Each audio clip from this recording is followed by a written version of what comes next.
This is the news that yesterday, Larry Fink, CEO of BlackRock, dropped his annual letter to investors with some big thoughts on Bitcoin as a reserve asset and tokenization. The first thing he said was that he warned that if the US doesn't control its debt, the dollar could lose its reserve currency status to assets like Bitcoin.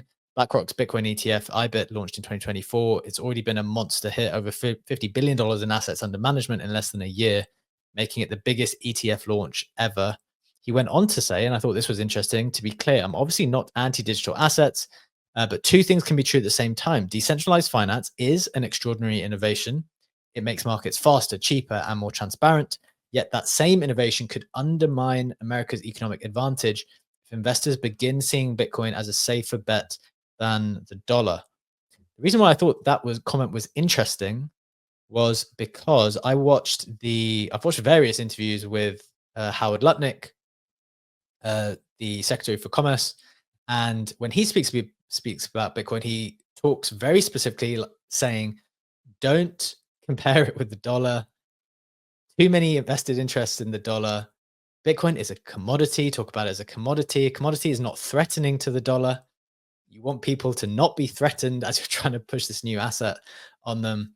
Whereas it sounds like Larry Fink is kind of like no matter how you slice it, no matter how you frame it, no matter how you define it, Bitcoin will inevitably become a competitor to the dollar if the US can't get their house in order in certain ways. So that's what I'm thinking of from that perspective.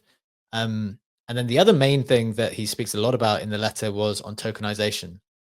He said he sees blockchain revolutionizing finance. Every stock, bond, and fund could become a digital token. It means faster trades, lower costs, and fractional ownership, opening doors for more people to invest. He calls it a shift from postal service to email for markets.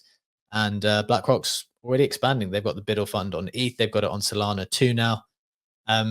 This interesting phrase in the letter, which is kind of, I guess, the vision for BlackRock, by which they live, is when people can invest better, they can live better. And he gave all kinds of interesting statistics on how the number of investors in the States has been rising over time. And they obviously want that to continue. That's good for business. But I guess that's obviously, he did note that part of that success story in the recent, the last couple of decades have been with historically low interest rates, which have obviously been quite helpful to the markets and been beneficial for people who wanted to be investors.